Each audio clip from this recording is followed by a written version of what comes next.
Dear Mother, a dramatic monologue written and performed by Abigail Levy.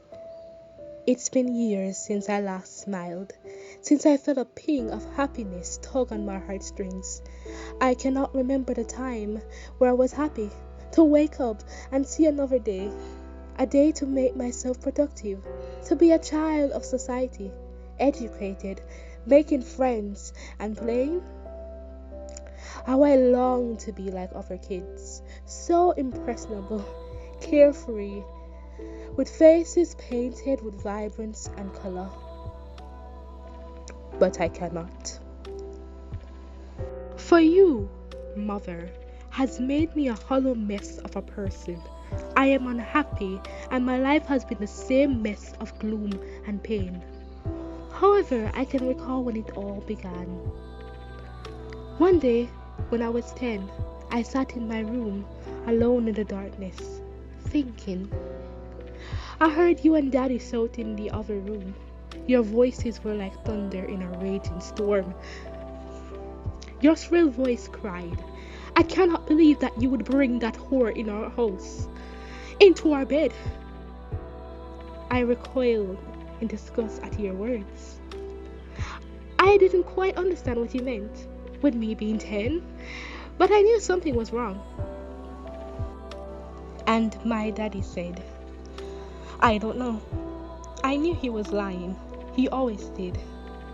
Your argument continued, and I found myself saying goodbye to him as he left, holding suitcases as heavy as the tension in the air. That night I cried myself to sleep, wondering why my daddy left me to live an unhappy life with my remaining parent.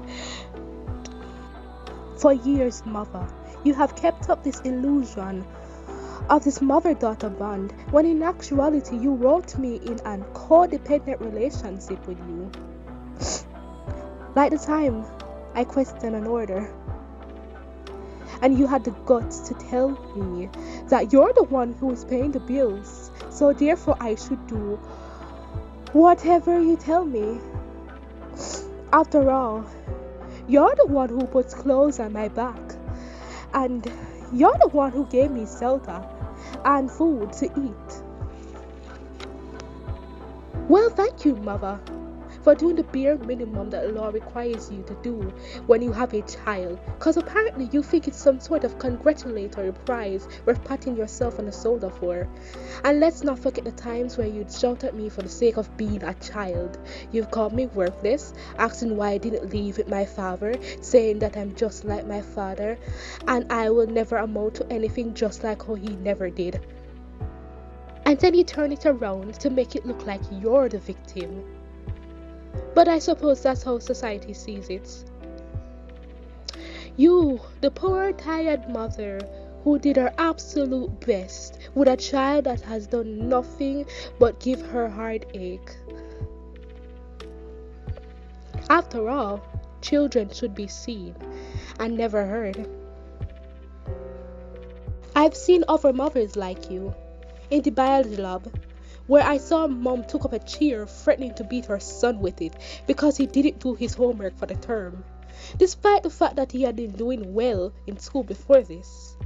I looked on with shock as a brain wave of the rage and tragic understanding drifted between us as we heard her screaming, "Don't let me beat you in this!"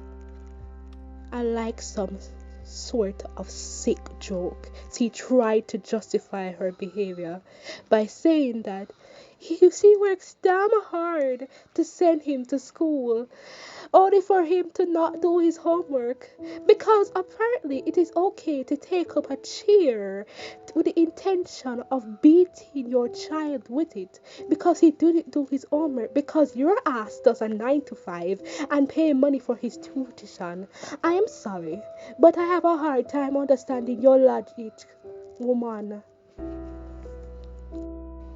Or perhaps a time when a mother beat her own daughter with a goddamn machete.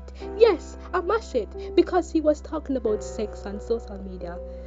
And that is why most kids nowadays, apart from the star performers, try to get good grades in school, probably because of their future as well. Because they are afraid that their parents would kill them if they don't. But my dear mother, you are not like them, right? That's what society likes to tell you. For you didn't beat me with any sharp weapons of any kind, nor try to beat me with a chair. In fact, you never frequently hit me. However, you are no better than them because you hurt me with your words. You make me feel like less than the dirt you walk on because of what my father did to you. But I'm done. I am tired of you making me suffer for my father's actions. I am my own person, and I should not have to pay the price for my father's sins. Until you realize that, I will make no attempt to communicate with you. I will only pray that you see the error of your ways, and society as well. I truly hope that society will no longer continue to perpetuate the toxic behaviors that inherently harm the self-esteem of us children, and learn that we are the future of this country and our lives matter. From your distress, distraught, and concerned,